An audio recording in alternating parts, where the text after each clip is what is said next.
First time in 27 years.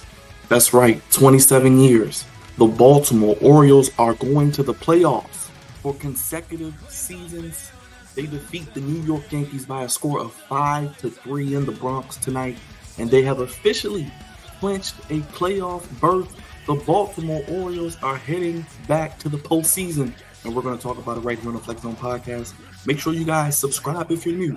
Swing for the fences. Let me know your thoughts in the comment section and hit that like button. Go ahead, throw a sweeper to it.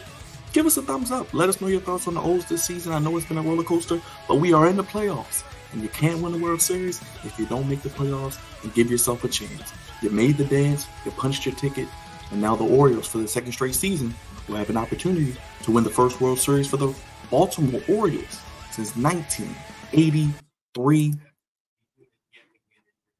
Through all the BS this season that the Orioles have been through, mainly injuries, a lack of production when needed most, even sometimes a lack of just fight, it feels like, where this team, if they're down multiple runs, they're going to lose.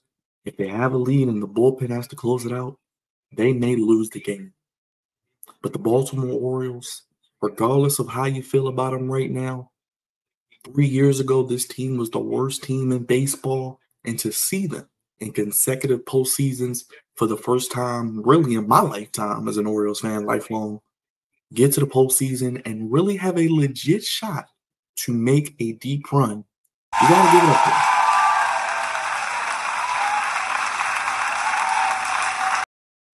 We knew they needed a win coming in, and either a loss by the Royals, who did win over the Nationals, or a loss by the Twins, who were defeated by the Miami Marlins. So big shout out to the Marlins getting the job done. For the O's, we appreciate them. Have everybody down in South Florida getting it done.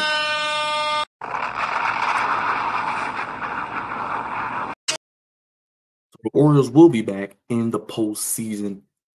They win today, 5-3. And boy, oh boy, is it good to have your guys back. Really, most of your lineup that you've been missing. Where do we begin? Ramon Urias hits an opposite field home run. Before he got hurt, he was one of the best hitters. He was carrying this offense. We know he can play Gold Glove caliber defense. He hits a home run today, and I got to give him his flowers. I've been hard on him. I was one of the people in the Orioles fan base who was like, I'll get rid of him, trade him for a box of baseballs and a couple of new gloves and maybe a couple of holes for the splash zone. And to see what he's become as a hitter the second half of this season, Ramon Urias is going to be a key cog in the Orioles' run this postseason. Because let's face it, having guys like Emmanuel Rivera, having guys like Austin Slater, having to consistently play for you, while they are good rotational pieces, good bench pieces, good utility players to have on any team, and the Orioles do as good a job as anybody of having a platoon of guys that can play, we needed to get our guys back. Jordan Westburg, he's back. He did well tonight. He had a hit. So the Orioles get it done. Ryan Mountcastle, he didn't start, but he was recalled today, as I mentioned on my video that you probably saw earlier today. He was recalled. Eloy Jimenez goes down. Craig Kimball's DFA'd, as we know. Mountcastle, Mountie gets a hit. And you know when he's back out there in the field, as I mentioned, he plays Gold Glove caliber defense. Dean Kramer, how good has he been? What is that, his 8th straight win as a starter against the Yankees? Breaking all kinds of Orioles records there. He goes 5 strong innings, only gives 3 hits. 1 earned was the home run by Judge, number 56. He does that to everybody. Only 2 walks. And I think the question, or the, rotation aspect going into the playoffs is, who is your third pitcher? We know Corbin Burns is going to be there. As we get a look, I'm actually live watching the post game, but they're celebrating. The champagne is out. They are turned up in the Bronx for the Orioles.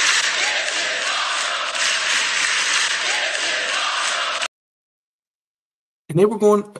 It wasn't really a question of who was the third starter, because I thought, regardless of how Dean pitched in this game, winning 13 games last year, obviously the tragedies that were going on overseas that I think affected him in Game 3 last season, where I probably wouldn't have pitched him in hindsight, he's going to be the third pitcher. Corbin Burns, Zach Eflin, those two can go up against anybody in the postseason. Like I said, throw a dart, pick a team, especially in the American League. If you want to say the Yankees are going to make a run, cool. You want to say the Astros are still going to be at the top of the mountain, I'm not going to argue with you. I'm scared of them. The Tigers are hot. Right now, as it stands, the Tigers would be the second wild card, meaning they would be in Baltimore for another 3-game series. Every game would be at Camden Yards, but we know the Tigers, Tarek Skubal, 18-4. He's going to win his first Cy Young. The boy can pitch his ass off. We heard about trade rumors of him coming to the Orioles. That's going to be a tough series if that's how it plays out. I told you, I don't want to play them. They're getting hot like the Diamondbacks did last year, like the Texas Rangers did last year. They can not necessarily hit a lot of home runs, but they score. They're a lot like the Orioles. They get opportunistic opportunities, if that makes sense. They score, hit with runners in scoring position, don't leave a lot of guys on base, can play small ball, and they can pitch starters in the bullpen. So for the second straight year, the Orioles are going back to the postseason. Clark Schmidt takes the loss for the Yankees. And I said my key to the series coming in with the Yankees, while we thought this was going to be for the division, and I think the Yankees are still going to win it. They only have to win one game in their final 5. If we could get past their starters, get into that bullpen, the worst bullpen in Yankees history probably, the worst bullpen in the American League, especially of teams that are going to be in the playoffs, we have a shot. And if we can keep them under 5 runs, if we're going to give up the home runs to Judge, Soto, John Carlos, Rizzo, Jazz, solo shots. You saw that today with Aaron Judge. They have so many good hitters, so many good players. I can't sit up here and BS and be not objective and be biased. They have guys that can hit 40, 50 home runs. Judge hit damn near 60 every year on an off year. And he had a, 17 or 14 game streak where he didn't hit home runs. So just think if he was probably pushing out 2 or 3 home runs in that span, he'd be at 60 home runs right now. Dean Kramer's going to be your third starter for the Orioles in the postseason, and well-deserved for Dean. He's been pitching well the second half of the season. And if, like I said, the formula for the Orioles, if they can get a starter to give them 5 innings, I think Burns, Eflin, and Kramer can do that. You saw today, Dominguez gets his 10th save as an Oriole. I think, 10 out of 11 now. We've seen him struggle a little bit. We've seen him give some walk-off home runs, but Dominguez is going to be your closer. But we got Coulon back. We got Perez. We got Cano. Boy, oh boy, it's great to see as we see the Orioles celebrating in the locker room. Erstad grounded out to second. Westberg did score. O'Hearn to third. O'Hearn with a big day today. He had a single, scored Santander, made it 2-0. We talked about the Judge solo home run that made it 2-1. That's when I started getting a little tight around the collar because I said, well, this is not a game you want to give away. You kind of had the momentum. The crowd was sitting on their hands. Nothing to cheer about. They knew what was at stake, clinching the division. And they kept the damage to a minimum because these guys are going to get you. They're great players, but limiting their damage, giving up the home runs that are only solo shots if you're going to do it, and don't walk guys leading off the inning. Santander, home run number 44. He is going to get paid. And boy, oh boy, Santander.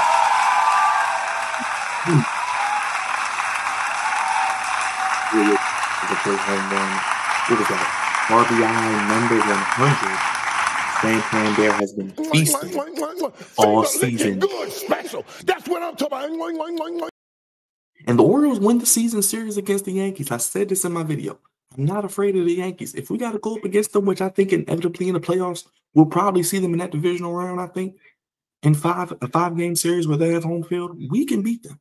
Like I said, if we can just limit them to under 5 runs and keep the pitchers, their starters, get into that bullpen, we have a shot. And the ball carries so well that I think our home runs, we're second currently in the home run lead right now as of this video. They're going to be able to hit the ball out of the ballpark.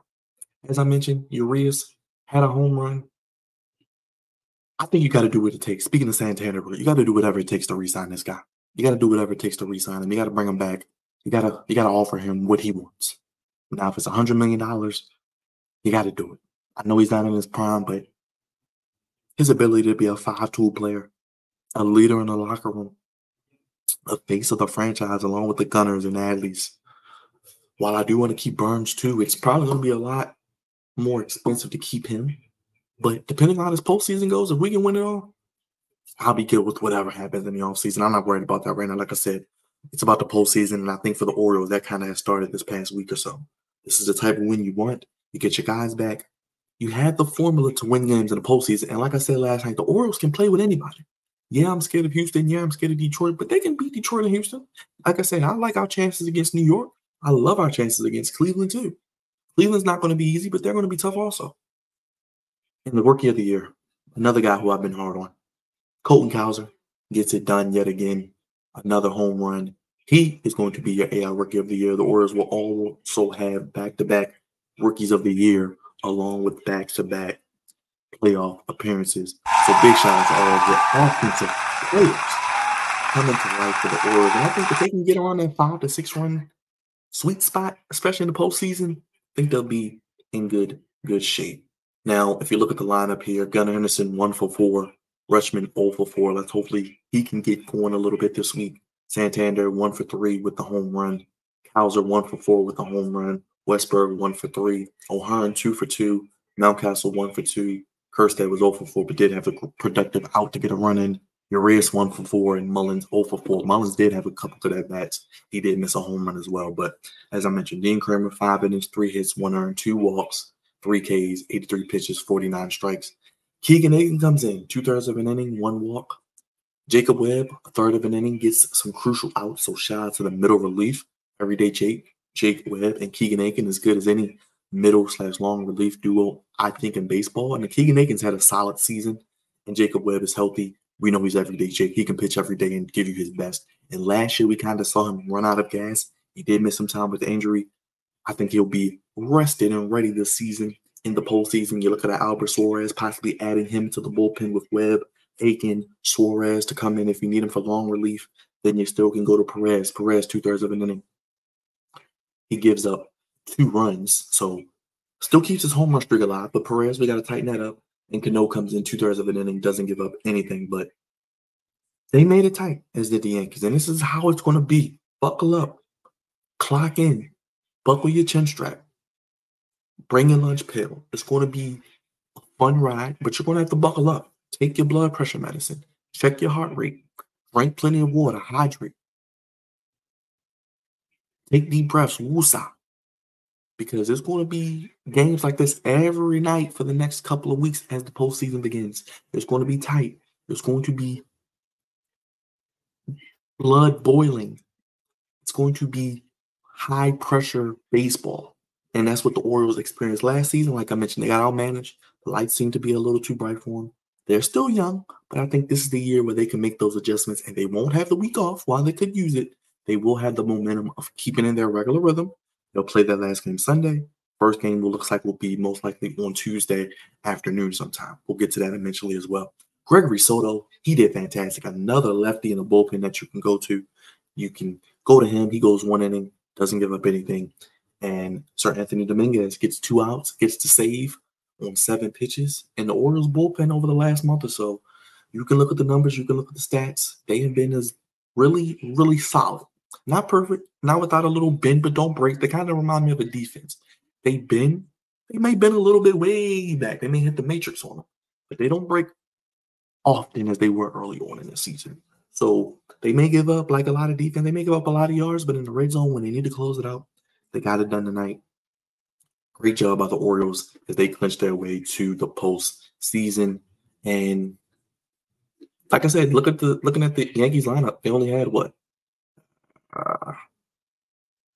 Torres was 3 for 4. He had a really good day with a run batted in. Soto 1 for 4. Judge 1 for 3 with the home run. But Austin Wells, the fabulous rookie catcher, 0 for 4. Stanton 0 for 4. Chisholm Jazz 0 for 4. Rizzo 1 for 2. Cabrera 0 for with the walk. Volpe 0 for 2. Dominguez pinch hit at 0 for 1. And Verdugo 1 for 4. So, I mean, you only give up, 7 hits to the Yankees? It's pretty damn good. I mean, the Orioles only had 8 themselves. But they hit some home runs, which can save you. It's like the three-point shot in basketball. When you're hot and making them, it's a wonderful thing to see. It's beautiful. It's a sight to behold, a sight for sore eyes, as they were saying tonight. But when you're not hitting them, it's tough. And if you can't find other ways to manufacture runs, which we did see some productive outs, Kerstead with the ground out, as I mentioned, O'Hearn with the clutch hit, Santander doing what he does. Like I said, I like what I've seen from Mullins. And I think this is going to be your productive lineup. You're going to see Henderson at the top, Rutschman behind him, Santander, probably Kaiser, Westberg, O'Hearn. Probably going to see Mountcastle and Kerstead, or a combination of O'Hearn, Kerstead, and Mountcastle in the game together. And really, that's what we're going to see here. That's exactly what it's going to be. Both teams had 6 runners left on base, and the Orioles hit 3 home runs to the 1 of the Yankees. But like I said, only one difference in hits. So the Orioles, they're winning the series against the Yankees this season. Like I said, they do well against the AL East, and we'll see what happens. Like I said, Clark Smith is a good pitcher. He's a left-handed pitcher, and he did his thing. But the Orioles manufactured just enough to skate by. I mean, 5 1/3, he didn't pitch bad, but wasn't his best stuff either. Like I said, with the Yankees bullpen, you put a name in a hat. I don't trust any of those guys, and Yankees fans should be a little concerned about that as well. But the Orioles are headed to the postseason. Dean Kramer, fantastic, improves to 7-10. Clark Smith falls to 5-4. Anthony Dominguez gets his 10th home run. O'Hearn drives in a run. Santander, home run number 44. This game was also on TBS. So in a primetime audience, Santander just driving his price up. RBI number 100. A career year for the brother. Well-deserved. Ramon Urias, home run number 11. And Colton Cowser doing what he does best. Continuing to be solid. And he's playing really, really good defense at left field as well. He has no issues. Him and Mullins are locked down out there. And even my boy Santander is doing a great job as well. So we see what this team is capable of. We see what they're capable of doing in a postseason matchup against a team like the Yankees. And I really, really hope they continue this momentum. I think this is what they need. They were able to win tonight. They didn't have to lose and clinch. They didn't have to have the Yankees win, and they clinch somehow through nefarious means where they don't necessarily win. They go out, get the win. They can release, have a deep breath, relax, go back at it tomorrow, go for another win, get greedy. The pressure's on the Yankees. You only got to win one more, but you can sweep them. But it's one game at a time, one play at a time, one inning at a time, one at bat at a time, one pitch at a time. I'm not going to get too ahead of myself because tomorrow the Yankees could come out and score 7, 8 runs in the first 2 or 3 innings and beat us 12-5, 13-4, 10-3. You know, these are things that could happen in the game. Baseball, it's a day-to-day league, not week to week like the NFL. Cowser hits his 23rd home run of the year. I love what I've seen from this team. I'm loving the fight. Even in the losses this past weekend, some goofy mistakes, some things that we question, they seem to try to slowly pull themselves out of the mud, get their mojo back. And now they're October ready. They got the shirts on, they got the goggles on, they're pouring the champagne. Your Baltimore Orioles, ladies and gentlemen, are headed back to the postseason for the 2nd straight season for the first time in 27 years. And I'm excited for what they've accomplished. And I can't wait to see what happens next. You know, the Flex Zone podcast.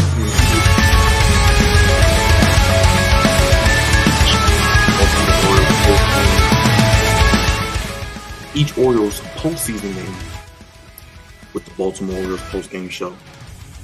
We'll be here again before the end of the season to get you the details on all the postseason games, the schedule, days, times. It'll start Tuesday, Wednesday, Thursday. That'll be 3 days if needed for the wild card, and then it'll go to the Friday starting at the division series. But all 3 games will be at home. The Orioles are basically on the verge of clinching home field. If they got to play Detroit, let's go to work. It ain't going to be easy. You're going to have to play one of these teams, the Yankees, the Astros, the Guardians, the Detroit Tigers. Now, I do want Kansas City, but they're not going to be easy either. These are playoff teams. Everybody's 0-0 when the playoffs start, and everybody's had to have an opportunity. Who is healthy? Who is playing with their best baseball? Who can get hot and make a run? The Yankees have been playing fantastic in September, but don't count out the Orioles. Have faith. They can beat anybody. They can match up with anybody. Let's not forget they had the best record in the American League the first half of the season. Struggled so far the past couple, but this is a good start. A win is always good, especially when you clinch the playoffs and you head back for an opportunity to play in the postseason for a World Series championship. What say you, Berlin? We broke it all down for you. I'm breaking the news, man. I give you the best Orioles coverage on here. Nobody does it better than we do here on the Flex Home Podcast. Only place giving you sports how you want and when you need it. I want to hear from you. How do you feel? Orioles are back in the playoffs. 2nd straight year. First time in 27 seasons. We'll be here throughout the rest of the regular season and postseason. Check the channel. Hit that bell. Hit that like button. Let YouTube know you love the Orioles and you love what the Flex Home does. Cover the Orioles. And you want other Orioles fans in Birdland to see about it. Subscribe if you're new. Let me know what you want to see in the next video. We'll keep you posted. What happens next with the Orioles in this Yankee series as they head to Minnesota. Remember, programming note, the Minnesota game is a a Saturday night Fox event because of flex and playoff implications. So we'll see what happens there. We could see Minnesota again, another team that could play. But I'll get all that as it works itself and shakes itself out. Who we play, when we play, as I mentioned, it'll be Tuesday, Wednesday, Thursday, times TBD. But I'll be here after each game, the post-game show, and I'll be here before then to give you the update as well. God's favorite host signing off. Thank you guys for watching Over the Back in the postseason. And I'll be back with another video here on the Flex On Podcast. Have a good night, everybody.